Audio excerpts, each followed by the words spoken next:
महादेव का विवाह भया, गोस्वामी जी ने लिखा है कि पाणी ग्रहण तब कीन महेशा। पाणी ग्रहण भया बाबा का, पंडित जी ने विवाह कराया। अब जब पंडित जी ने विवाह कराया तो शंकर जी से सब पूछा गया, वही कथा हमने बताई, नाम बताओ, गोत्र बताओ। तो भोले बाबा ने हर चीज में अपना नाम शंकर बताया। फिर वहां पर कथा थी कि राजा हिमांचल ने कहा, रे इनका कोई ना तो नाम है, ना गोत्र है, ना इनके दादाजी है, ना बाबा जी है, ना पिताजी है, ना माताजी है। क्यों? ये अपने आप में शंभु है। शंभु, शंभु का मतलब बोले जो अपने आप प्रकट हो, जो स्वयंभू है। देखो शंभु किस शब्द से बना है? स्वयंभू से बना है शंभु। शंभु का मतलब है जो अपने आप प्रकट हुआ हो।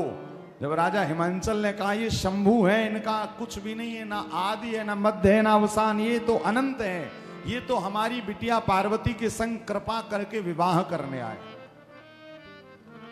पंडित जी ने कहा, अच्छा प्रभु आप स्वयंभू हैं? कहा हम शंकर हैं। तो पंडित जी ने पूजन बाद में कराया, पहले बाबा का अभिषेक किया।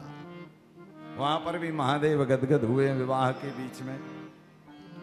और शौनकादि 88,000 ऋषियों को सूत जी शिव जी का विवाह सुनाए। शिव जी के विवाह का इतना सुंदर दृश्य प्रकट कर दिया कि सूत जी शौनकादि ऋषि कहने लगे, प्रभु वाह हम तो गदगद हो गए बाबा के विवाह की चर्चा सुनकर। बोले जब बाबा का विवाह हो गया उसके बाद क्या हुआ? बोले बाबा का विवाह हुआ, बाबा के द्वारा कार्तिकेय जी का प्राकट्य हुआ, जिसके द्वारा तारकासुर का उद्धार हुआ। बाबा के विवाह का एक ही कारण था कि असुर का उद्धार हो जाए। और जब तारकासुर का उद्धार हुआ तो बाबा फिर भजन में लग गए। कहां पर गए? बोले बटके वृक्ष के नीचे महादेव बैठे, हाथ में माला ली। देखिए लिखा हुआ है कि महादेव जब विवाह हो गया, पुत्र हो गया, तो एक दिन कहां पर गए? बोले जिस आसन पर पार्वती के बगल में बैठते वहां नहीं गए, एक दूसरे बट के नीचे जाकर बैठे और बट को देखा। बट साक्षात महादेव का ही रूप कहा गया है।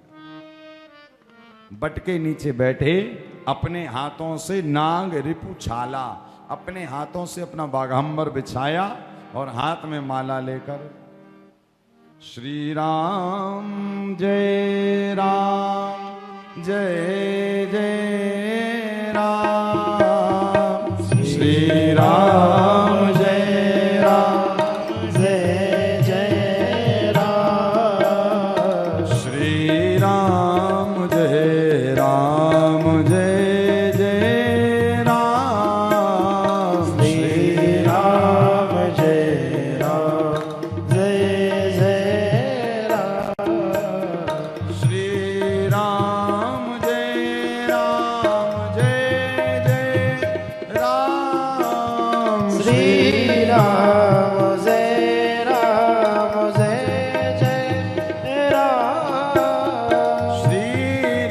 राम जय राम जय जय राम, श्री राम जय राम जय जय राम, श्री राम जय राम जय जय राम।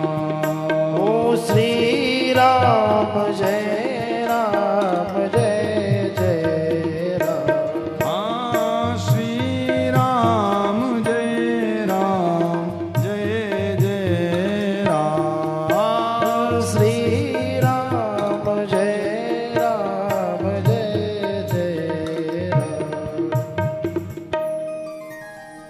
बाबा ने आज क्या किया? विवाह किया, पुत्र हुआ। पुत्र के बाद में बाबा ने कहा हम अपनी ड्यूटी पर फिर से चलें। जीवन में सर्वकाल याद रखिएगा, महादेव का चरित्र सुनने के बाद जीवन में भजन को बढ़ाइए। भजन को बढ़ाने के बाद जब आपके सारे काम हो जाए ना, तो उसके बाद वापस भजन में लग जाइए। ये सूत्र कहता है। हम लोग क्या करते हैं, भगवान ने हमें ड्यूटी दी थी केवल 2 पुत्र पैदा करो, इनका लालन पालन पोषण करो और उसके बाद फिर से भजन में लग जाओ। तो हम लोग क्या करते हैं, नहीं महाराज 2 तो हो गए, पुत्र पुत्री जो भी, फिर उसके बाद में पुत्र का मोह खत्म होने के बाद पोते का मोह बढ़ा लेते कि नहीं बढ़ाते। बेटा का विवाह हो गया, बेटे की बहू आ गई, बढ़िया, दोनों आनंद से रह रहे हैं, किंतु अब पुत्र को भी लग रहा है अब पिताजी की उतनी जरूरत नहीं, पिताजी भजन करें तो ज्यादा बढ़िया रहेगा, किंतु पिताजी कहेंगे नहीं, अब पोते का जब तक मुख नहीं देख लेते, ए बाबा जल्दी से कृपा करो। अब महादेव ने चलो पोता भी दे दिया, बड़ा सुंदर सा।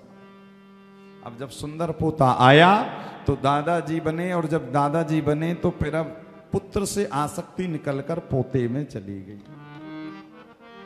जहां महाराज दादा और पोते का प्रेम तो बड़ा अभिन्न है, बड़ा अखंड है, दादा और पोता। इसी कारण देखो ना, दो संबंध होते हैं। एक होते हैं जो बेटे का बेटा होता है, वो कहता है बाबा, दादाजी को कहीं कहीं बाबा जी का बाबा, तो बेटे का बेटा तो कहता है कि अब बाबा जी बन जाओ, किंतु जो बेटी का बेटा होता है वो कहता है नाना अभी मत बनना बाबा जी, बाबा जी अभी पहले सबकी सेवा करो, परिवार की सेवा करो, और जब बिल्कुल किसी काम के नहीं रहोगे तब भजन करना।